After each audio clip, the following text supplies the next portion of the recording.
Tiens, elle est là. Va lui donner. Ça sert à rien que nous nous fatiguons à regarder des matchs jusqu'à pas d'heure pour qu'au final, vous privilégiez systématiquement l'Argentine. Alfantino, arrête frérot, parce qu'on perd du temps entre hier l'histoire de Balogun et son carton rouge, aujourd'hui l'histoire de l'Égypte qui doit mériter un autre but d'anthologie qu'ils ont mis et qui a été refusé. Vous êtes là à trouver à chaque fois des petites excuses. Il y a eu 4 heures après cette action, une action incroyable qui a été emmenée par les Égyptiens, un but incroyable a été mis et vous commencez à revenir sur cette situation. Alors faut pas oublier ce qui s'est passé entre Lionel Messi et Issa Mendy. Même pas une faute, même pas un carton, rien. Arrêtez vos bêtises un petit peu. Vous nous fatiguez. L'Égypte méritait de gagner ce match.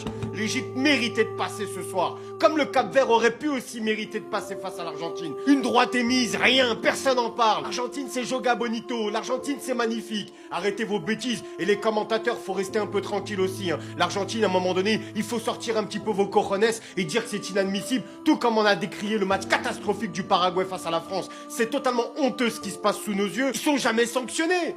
Le Paraguay, l'Argentine, ils sont jamais sanctionnés les mecs, c'est quoi l'histoire? Il y a un truc avec les Sud-Américains? Ça vous fait chier à ce point-là de voir une équipe africaine concurrencer les plus grandes nations mondiales? Après vous vous mettez partisans du football africain, arrêtez vos bêtises, soyez équitables, soyez corrects, soyez justes. Les mecs ils se sont battus avec une âme incroyable, une détermination formidable. Mais non, les gens veulent du bling bling, veulent voir Léo Messi, l'Argentine. Le football doit être gagné au mérite, ne doit pas être gagné par rapport à des erreurs d'arbitrage comme on peut le voir récemment entre le président qui appelle pour enlever un carton rouge. C'est passé crème, personne n'en parle. Hier la Belgique joue avec un Balogun qui a pris un rouge juste avant, mais c'est normal. Les gens en rient, oh il est fou. Mais comment il est fou? C'est interdit. Il faut sanctionner. Le football doit être indépendant à la politique. Franchement, vous nous écœurez. Je savais qu'il allait se passer des petites choses. Je savais qu'on allait tomber dans des travers. Regardez son visage. Arrêtez un petit peu. Donnez la coupe à l'Argentine. Tenez. Les Argentins, félicitations. Voilà, tiens. La coupe, elle est là. Non mais là je peux pas y croire, c'est une catastrophe ce qu'on vient de voir. On vient de revivre la même chose que face au Sénégal jusqu'à la 79e minute avec 2 buts à 0 pour l'Égypte. Comment c'est possible qu'en l'espace de 10 minutes il y ait 3 buts à 2 pour l'Argentine? C'est pas possible. Tout a commencé aujourd'hui avec un raté de Lionel Messi sur le penalty obtenu. Magnifique arrêt du gardien égyptien. Et juste avant ça il y avait eu le but de la tête d'Ibrahim à la 15e minute, donc tout allait bien pour l'Égypte. Sauf que malheureusement en deuxième mi-temps ils ont commencé à reculer, l'Argentine a commencé à se mettre à l'aise dans leur surface. D'un côté je m'inquiétais pas trop pour l'Égypte étant donné qu'ils ont l'habitude de jouer comme ça, défensivement parlant ils sont solides. Et c'est là qu'en deuxième mi-temps à la 58e minute sur une contre-attaque éclair de l'Égypte, Hassan fait la misère au côté gauche de l'Argentine. Petit pont au joueur argentin sur le côté droit. Fait la passe à Mohamed Salah. Mohamed Salah, magnifique extérieur pour son coéquipier Zico qui était sur le côté gauche. Ce dernier vient magnifiquement terminer. On se met à crier. Et bah non. Il y avait faute au départ et franchement pour le coup je suis d'accord. Juste après ce but là, 10 minutes après, l'Égypte refait la même chose. Avec un Mohamed Salah qui ressort vite avec le ballon. Passe la balle à Hassan sur le côté droit qui fait la misère à la défense argentine. Il a lâché une de ses virgules intérieures. Le gars se retrouve sur son pied droit. Passe en retrait encore une fois à Zico. Zico vient terminer. Cette fois-ci, il y a réellement but et tout le monde pensait que c'était déjà terminé pour l'Argentine. Tout le monde, sauf ce taré.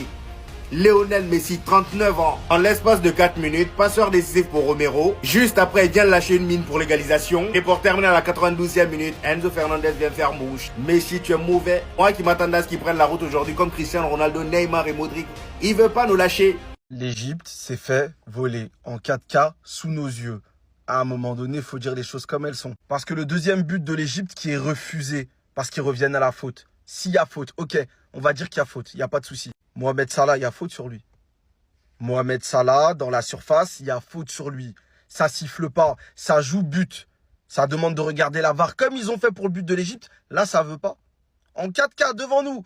Il y a 30 minutes, il a accepté de regarder. Là, il veut pas regarder, là. S'il va regarder et qu'il dit penalty, les gars, ça change la donne. Penalty, il y a peut-être 3-0 ou 3-1, je sais pas, il y avait combien à ce moment-là. Mais les gars, l'Égypte met un but en plus, un troisième, et l'Argentine ne met pas le premier ou le deuxième but. Ça change tout. Tout. Et vous voyez, quand il y a des trucs d'arbitrage bizarres comme ça à la CAN, ah l'Afrique, regardez l'Afrique, c'est pour ça on peut pas avancer. Là, regardez, c'est au State qui dit ah là, corrompu, on peut pas avancer, c'est bon, toujours pareil. Qui dit ça? Pourtant c'est pareil, en 4K devant nous, il a fait une dinguerie cet arbitre. En 4K devant nous. Mais voilà, même si c'est vrai qu'à certains endroits, ils font aucun effort pour dissimuler le truc, les gars, il y a des pourris de partout et il y a des gens qu'on achète de partout. Et ça, c'est réel. C'est terrible ce qui se passe. L'Égypte est éliminée de la Coupe du Monde alors qu'ils gagnaient 2-0. Ils menaient l'Argentine, ils bouffaient l'Argentine tout le match. Jusqu'à la 80e, t'es le patron du match. Comment tu peux perdre 3-2 à la fin du match? C'est pas normal. Il y a un truc qui va pas. Moi, je suis pas d'accord avec, avec ce résultat-là. Et ils peuvent remercier l'homme du match. Le Texier, t'as fait un match de fou malade. C'est toi l'homme du match, frérot. Donnez-lui le trophée d'homme du match. Il a tout bousillé. Oh, les gars, en fait, c'est pas lui le problème. Si, c'est lui le problème de suivre la corruption que l'Argentine a fait. Frère, les gars, la corruption, les gars, qu'on voit là en ce moment, c'est une folie. Et pourquoi l'Argentine? Pourquoi exactement l'Argentine doit tout passer? Doit être avantagée niveau arbitrage? Je comprends pas, moi. Les mecs, ils se donnent, ils gagnent le match. Footballistiquement, l'Argentine, ça a été nul aujourd'hui. Ils ont été bousillés. La preuve, l'Égypte a gagné 2-0 jusqu'à la 80e. Donc, pour que l'Argentine gagne, il faut une aide arbitrale. Frère, c'est pas normal. À partir de maintenant, moi, je vais arrêter de supporter une équipe à part le Maroc, bien sûr, parce qu'on est toujours en lice. Mais chaque équipe qui va jouer contre l'Argentine, je vais la supporter à 2000%. Là, je vais être la hate watch de l'Argentine. L'Argentine ne mérite même pas de rester dans cette Coupe du Monde. C'est même pas un pays de football. Je suis dégoûté.